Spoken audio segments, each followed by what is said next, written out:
God bless the Philippines. God loves the Philippines and the Filipinos, the chosen people of God.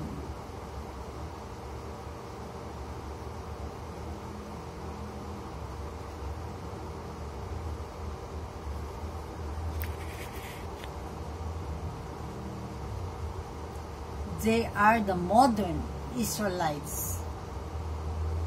Isaiah 24:15 says,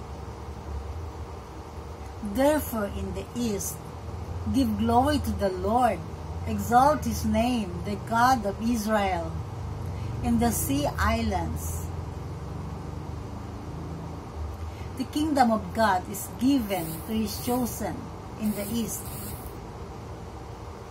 The sea islands that produce its fruits no other than the modern spiritual Israelites in the Philippines that continue preaching or sharing the gospel, converting unbelievers to true Christianity.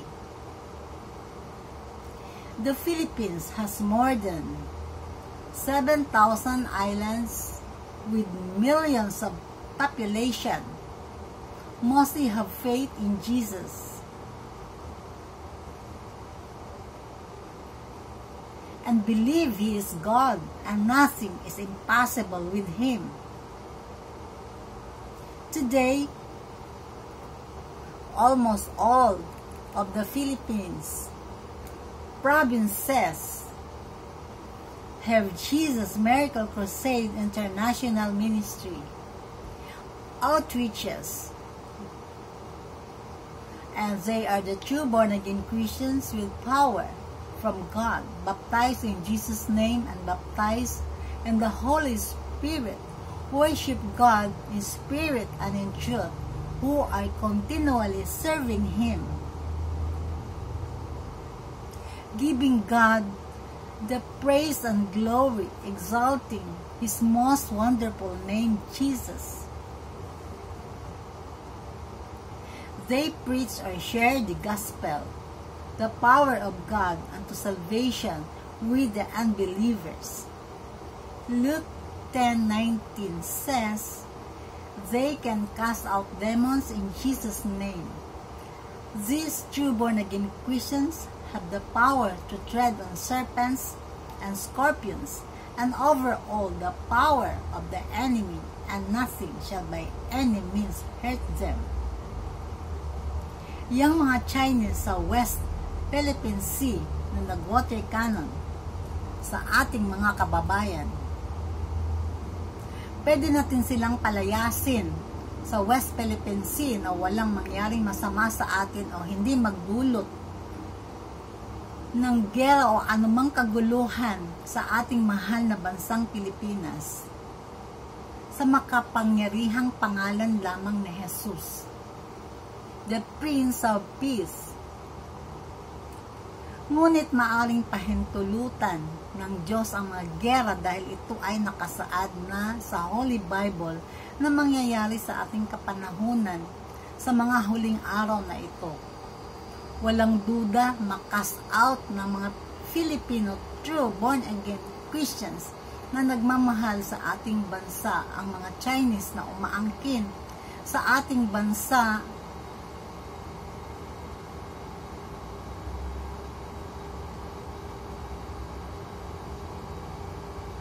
maraming kapamaraanan ang Diyos upang mapalayas natin sila, yung mga nanggugulo dyan sa ating teritoryo, gamit ang natural disasters tulad ng tsunami, bagyo, lindol, at iba pa, at lamunin lahat ng mga barko nila dyan sa West Philippine Sea kung saan naroon ang mga ito. And according to the news, today China is slowly a sinking land. At ang kanilang mga ginagawang artificial islands dyan sa ating teritoryo sa West Philippine Sea ay unti-unti nang lumulubog. Kailan lang ay nananalasa ng grabing baha at buhawi sa China. May mga patay na sugatan at maraming ari-arian ang nawasak. Mga big companies ay umaalis na din sa China at ang kanilang mga foreign investors ay unti-unti nang nababawasan. Sa ngayon, ang China ay nagkagulo dahil sa nakaranas ng salot ng grab hog ang malaking grupo ng mga magnanakaw ng mga pananim. Sa sobrang kasamaan, kahit hindi nila sariling ani ay kinukuha ng persahan. Kahit anong paraan na gustuhin ng Diyos, pwede niyang gawin bilang parusa dahil sa kasalanan o kasamaan, kasakiman ng mga tao sa bansang ito. Walang mahirap na bagay sa Diyos. Through the power of prayer at kapag totoong born-again Christian filled with the Holy Spirit, may kapangyarihan labanan ang gawa ng kadiliman. Maaring kasagutan na sa ating mga prayers yung mga balikatan exercises, the anti-submarine drill, the maritime exercise with US, Australia, and Japan, the trilateral drills kasama Philippines, US, and France na ginawa ng gobyerno sa pangunguna ng ating mahal na Pangulo, Bongbong Marcos, para tumigil na sa pag-angkin ang China sa ating teritoryo dyan sa West Philippine Sea.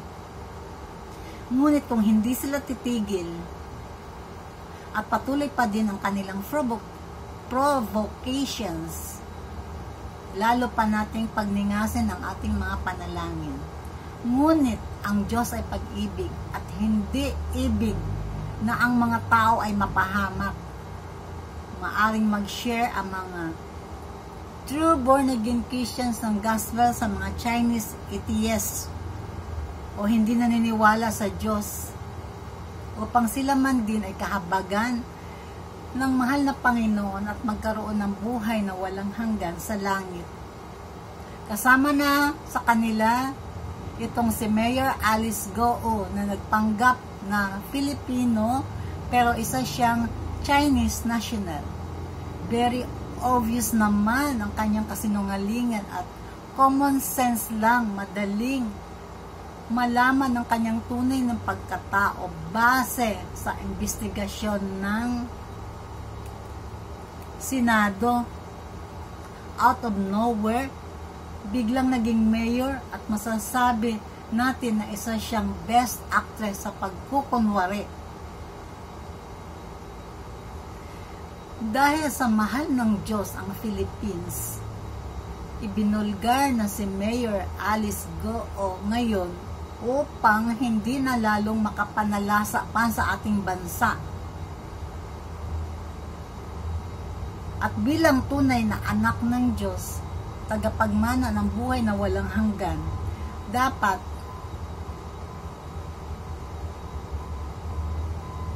manatili ang ating kaligtasan sa pamamagitan ng patuloy na pagbahagi ng salita ng Diyos. Magdala ng kaluluwa sa kanyang paanan at hindi tayo dapat nagtatangi ng tao kahit pa Chinese nakasangkot sa kriminalidad sa ating bansa. Tulungan natin sila magbago. Pero kung ayaw nila, God has given man the free will to decide. Ang mahalaga na sunod natin ang utos ng Diyos na maging instrumento ng kanyang pag-ibig. Matthew 21:43 says, I tell you that the kingdom of God will be taken away from you and given to a people who will produce its fruit. This means when you are chosen by God to be heirs of eternal life in heaven, and you are not sharing the gospel and do not produce fruits, meaning don't win souls for the Lord, then God will take away your great salvation and will be given to whosoever is willing to be used by Him for the salvation of the unbelievers. Therefore, anyone who is a true child of God, a true born-again Christian, filled with the Spirit of God, heir of eternal life in heaven, ought to share the gospel with the unbelievers to save their souls, so that the great salvation will not be taken away from them or from anyone.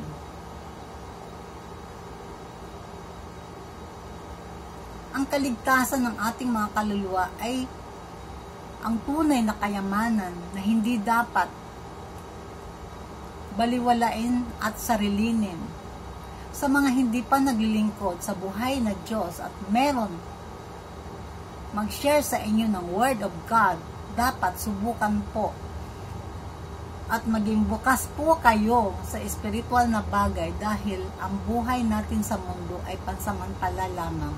Dalawa lang ang patutunguhan ng ating kaluluwa pagkatapos mamatay, dahil nakatakda sa tao na mamatay, at after ng kamatayan is the judgment. Langit kung naglilingkod ka sa Diyos habang nabubuhay, at impyerno kung hindi naglilingkod sa Diyos. Maraming salamat po sa inyong lahat, at dalangin ko may mga natutunan kayo upang kayo man din ay magkaroon ng kapangyarihan mula sa Diyos at tagapagmana ng buhay na walang hanggan. God bless you po.